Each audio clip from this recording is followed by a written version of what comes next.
la semana pasada por vía terrestre procedente de Argentina en compañía de su familia. Al momento de su captura llevaba boletos para el encuentro Brasil versus México. Como su nombre estaba en el listado de personas más buscadas por la Interpol, la policía brasileña alertó a los Estados Unidos y cuya justicia solicitó la detención con fines de extradición. El detenido fue remitido a una prisión de Río de Janeiro, en donde va a permanecer mientras se lleva a cabo su proceso de extradición. Nos vamos a Venezuela. El presidente Nicolás Maduro acusó nuevamente a la opositora María Corina Machado de un supuesto plan magnicidio en su contra. Además, anunció el relevo de su ministro de Planificación, Jorge Giordano. El presidente de Venezuela, Nicolás Maduro, arremetió contra los sectores de la derecha política y demandó a estar alertas ante un posible intento de golpe de Estado.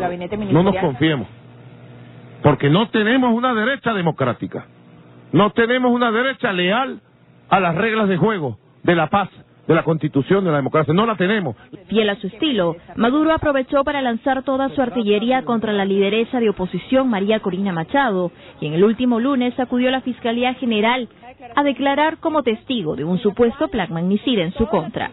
Porque se ha atrevido ella y el grupo de rufianes que la acompañan, se ha atrevido a lo que pocos políticos en este país se habían atrevido, a preparar un plan para matar al presidente de la República. Y es una magnicida, es una asesina. Durante la emisión de su programa televisivo radial En Contacto con Maduro, el líder del chavismo aprovechó para anunciar nuevos reajustes en su gabinete ministerial, entre ellos el nombramiento de Ricardo Méndez como titular del Ministerio de Planificación y Finanzas, en reemplazo de Jorge Giordani, impulsor por casi una década de los controles económicos impuestos por el desaparecido mandatario Hugo Chávez. Yo quiero agradecerle al profesor Jorge Giordani, compañero de todos estos años de lucha, compañero de nuestro comandante Chávez, que ha estado prácticamente, salvo en 2 oportunidades, los 15 años de gobierno revolucionario en Venezuela, de manera casi continua. Es un hombre entregado con honestidad absoluta a todas las tareas que la revolución le ha dado, le ha encomendado. La noche del martes, las páginas web del oficialismo como Rebelión y Aporrea publicaron una carta del exfuncionario titulada Testimonio y responsabilidad ante la historia. En él, Giordani cuestiona al gobierno chavista antes y después de su llegada al poder, exponiendo públicamente sus discrepancias con Nicolás Maduro en materia económica que han llevado a Venezuela a una situación difícil y altamente compleja.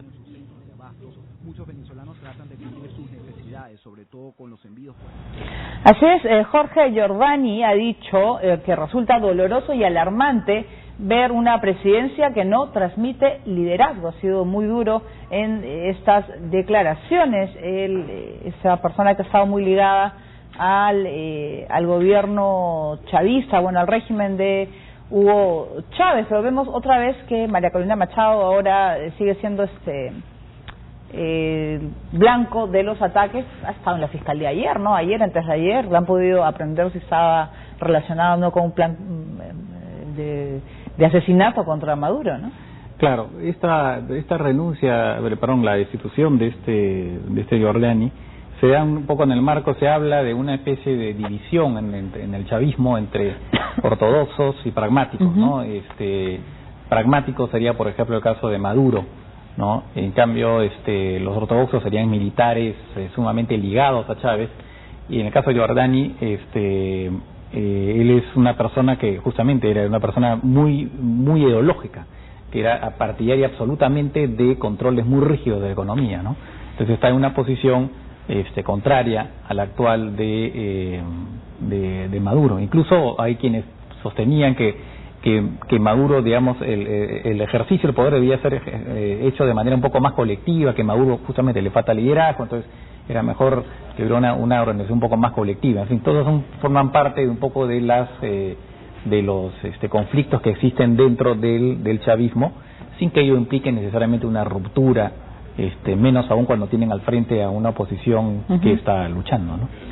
Muy bien, ahora nos vamos al Ecuador. El abogado Patricio Vivanco, defensor del expresidente Yamil Mahuad, condenado en ausencia a 12 años de prisión por malversación de fondos públicos, dijo que la Policía Internacional, Interpol, retiró la orden de detención internacional que pesaba sobre su cliente.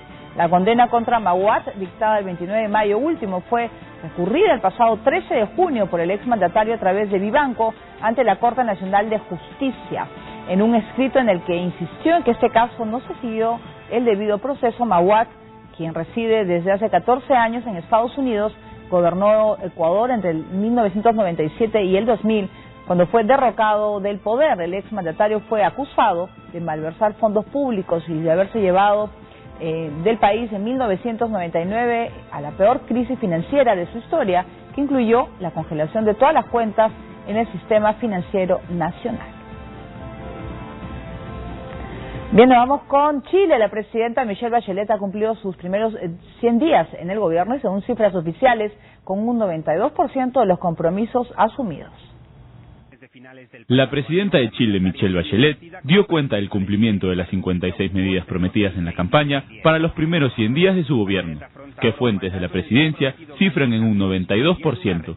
Las 4 promesas que no se cumplirán en los 100 días serán la creación del Ministerio de Cultura y 3 medidas relacionadas con los pueblos originarios. Estas iniciativas son la creación del Ministerio de Asuntos Indígenas, el otorgamiento del rango de ministro al director de la Corporación Nacional de Desarrollo Indígena CONADI y un plan de desarrollo para las comunidades indígenas.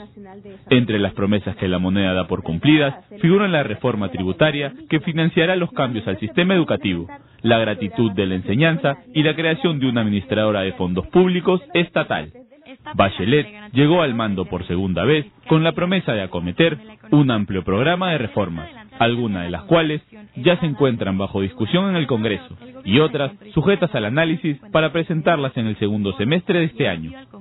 La reforma educacional, tributaria y la posibilidad de modificar o crear una nueva constitución son las propuestas más ambiciosas de Bachelet, cuyo gobierno controla ambas cámaras legislativas y un importante respaldo de la ciudadanía. Bien, vamos a hacer una breve pausa, vamos a regresar con noticias de Honduras. La Comisión de Derechos Humanos de ese país solicitó al Alto Comisionado de Naciones Unidas liberar a miles de niños migrantes retenidos en los Estados Unidos. Y en Japón, el Parlamento aprueba ley contra posesión de pornografía infantil. Volvemos con todos los detalles.